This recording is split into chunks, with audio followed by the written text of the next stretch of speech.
Shalom, semangat pagi. Bapak Ibu Saudara yang terkasih di dalam nama Tuhan Yesus Kristus. Mari kita buka kitab Kejadian pasal yang keempat, ayat yang kelima sampai dengan ayat ketujuh. Demikian firman Tuhan. Tetapi Kain dan korban persembahannya tidak diindahkannya. Lalu hati Kain menjadi sangat panas dan mukanya muram.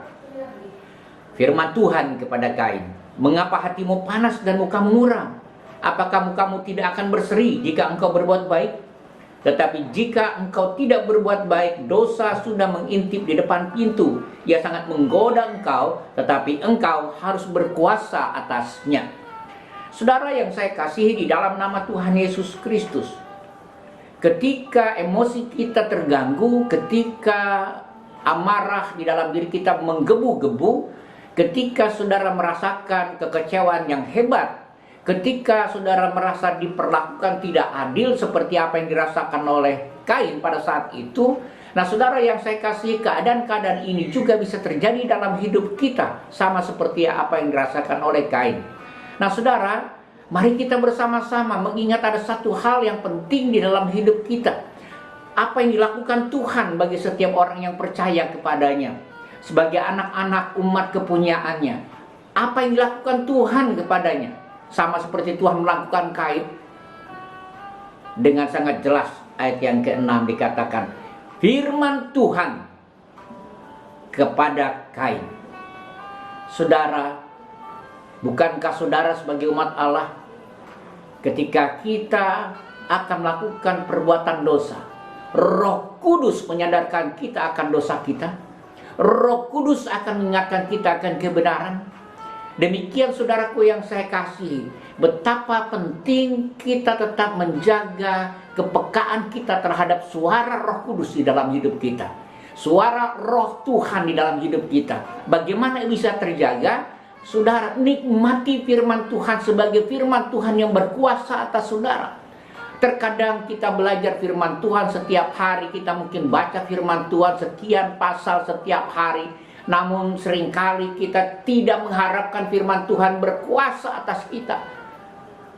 Tetapi sebaliknya, mungkin kita ingin berkuasa atas segala firman Tuhan yang kita baca, yang kita dengar. Saudara, tidak demikian.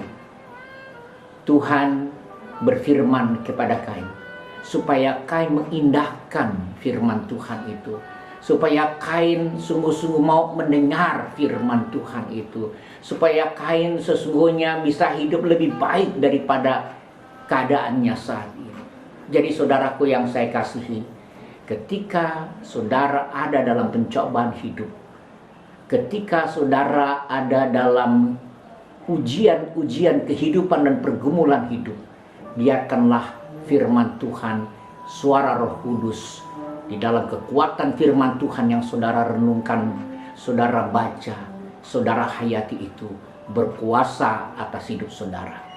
Jangan biarkan saudara mengabaikan firman Tuhan seolah-olah masuk telinga kiri, keluar telinga kanan. Mari kita bersama-sama, jika saudara mau menghindari akibat dari emosional yang salah di dalam hidup kita, kemarahan yang meluap-luap karena perlakuan-perlakuan dunia ini, biarkanlah firman Tuhan berkuasa atas hidup saudara. Karena itu saudaraku yang saya kasihi, nikmati firman Tuhan, bergaul dengan Tuhan setiap hari, berdoa, baca firman Tuhan, dan jadi pelaku-pelaku firman Tuhan yang merenungkan firman Tuhan itu siang dan malam. Tuhan Yesus akan memberkati saudara dan menyertai saudara dengan kuat kuasa Roh Kudus, sehingga saudara betul-betul menjadi orang yang berhasil.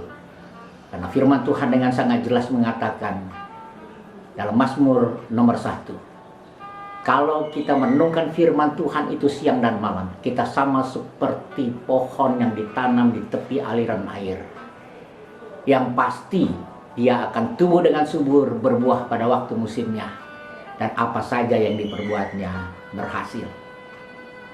Terpuji nama Tuhan.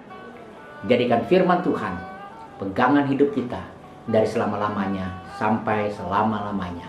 Tuhan Yesus menyertai.